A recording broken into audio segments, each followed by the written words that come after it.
ఢిల్లీకి పోయి కూర్చొని పోర్ట్ఫోలియోలు పంచుకునే దౌర్భాగ్య పరిస్థితుల్లో ఇవాళ తెలంగాణ ప్రభుత్వం ఉన్నది. అట్లాంటి చిల్లర ముఖ్యమంత్రి, చిల్లర ప్రభుత్వానికి ఇంతకంటే ఎక్కువ తెలివితేటలు ఉంటాయని నేను అనుకోను. కాళేశ్వరమే కాదు, ఇంకా ఎన్ని కుట్రలు చేసినా, ఎన్ని కేసులు పెట్టినా, ఎన్ని కథలు పడ్డా ముఖ్యమంత్రి గారికి నేను ఒకటే గుర్తిస్తా ఉన్నా, నీ 420 హామీలు, నీ 6 గ్యారంటీల నుంచి ప్రజల దృష్టి నువ్వు మరల్చాలని ప్రయత్నం చేసినా మల్ల నీయం ప్రజల తరపున అడుగుతూనే ఉంటాం. నువ్వెన్ని రకాలుగా వేధించినా నిన్ను వదిలిపెట్టం, నిన్ను వదిలిపెట్టం, నీ కాంగ్రెస్ పార్టీని బొందబెట్టేదాకా వెంటాడుతూనే ఉంటాం. కేసీఆర్ గారు తెలంగాణ చరిత్ర, కేసీఆర్ ను ఇవాళ పిలిచి అది కూడా ఇరిగేషన్ గురించి మాట్లాడటము అంటే ఇది హనుమంతుడి ముందు కుప్పిగంతులు లాంటివి. ఎందుకంటే కేసీఆర్ గారికి ఉన్నంత క్షుణ్ణమైన అవగాహన, వాగులు, వంకలు, నదులు, చెరువులు, వీటి గురించి, ఇరిగేషన్ రంగం గురించి కేసీఆర్ కు ఉన్నంత అవగాహన బహుశా భారతదేశంలోనే ఈరోజు సమకాలీన రాజకీయాల్లో ఏ రాజకీయ నాయకుడు కూడా ఉండదు. మరి అట్లాంటిది కేసీఆర్ గారిని పిలిచి లేదు అడుగుతామంటే హనుమంతుడి ముందు కుప్పిగంతులే అవుతుంది. ముమ్మాటికి నిజాలు అల్టిమేట్ గా తేల్తాయి, ధర్మము న్యాయమే గెలుస్తుంది.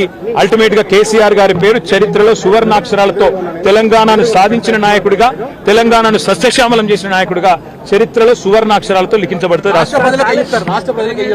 ఈ చిల్లర రాజకీయాలు పట్టించుకోకండి. 6 గ్యారంటీలు, 420 హామీల మీదనే మనం అందరం దృష్టి పెడదాం.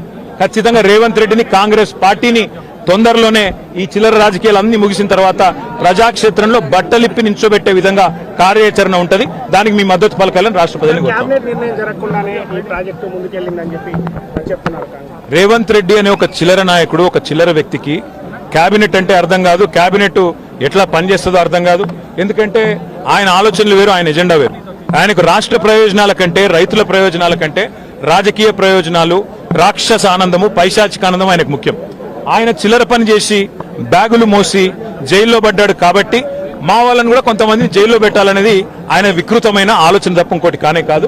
నేను చెప్పేదల్లా ఒకటే, అబద్ధం నిజం నిలకడ మీద తెలుస్తుంది. నిజం కడప దాటే లోపల అబద్ధం అంగిలాగేసుకుని ఊరంతా తిరిగి వస్తుంది అన్నట్టు కొన్ని రోజులు కాళేశ్వరం అని, కొన్ని రోజులు ఫోన్ ట్యాపింగ్ అని, కొన్ని రోజులు ఫార్ములా ఈ అని ఏదైతే డ్రామాలు రేవంత్ రెడ్డి ఆడుతా ఉన్నాడో, ఆయన ప్రభుత్వం ఆడుతా ఉందో, ఇవన్నీ కూడా కేవలం ప్రజల దృష్టి మరల్చడానికి చేస్తున్న చిల్లర ప్రయత్నం.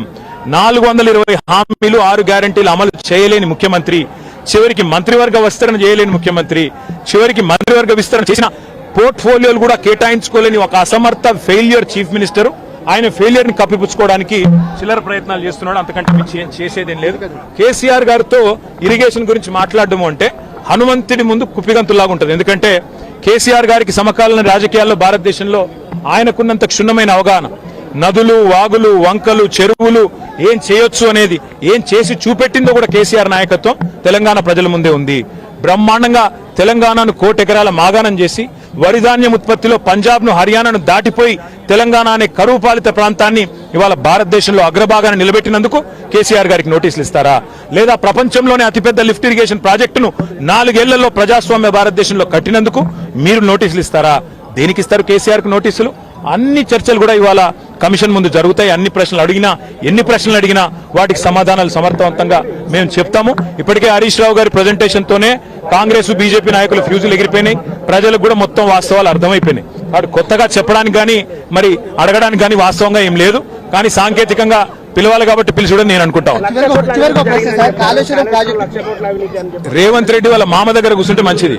పిల్లనిచ్చిన మామ దగ్గర రేవంత్ రెడ్డి 5 నిమిషాలు కూర్చొని బుద్ధి జ్ఞానం తెచ్చుకుంటే మంచిది. సూదిని పద్మారెడ్డి గారు, గీత గారి తండ్రి, వారు చెప్పినారు 94,000 కోట్ల ఖర్చైన ప్రాజెక్టులో 1,00,000 కోట్ల అవినీతి అనేది ఒక తెలివి తక్కువడే అంటాడన్నాడు. మరి ఆ తెలివి తక్కువ ఆయన అల్లుడు, మా కర్మగాలి.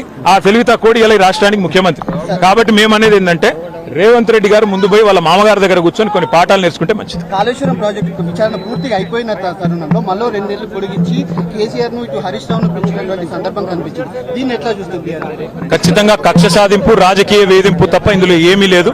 నిజం నిలకడ మీద తేలుతుంది.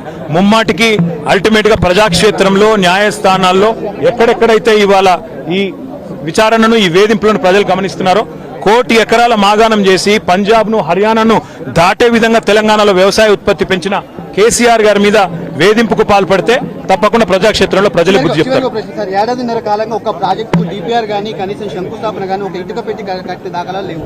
ఎట్లా చూస్తారు కాంగ్రెస్ పార్టీ? ఎట్లా చూసేదేముంది? కూలగొట్టడానికి వచ్చింది తప్ప కట్టనికి రాలేదు.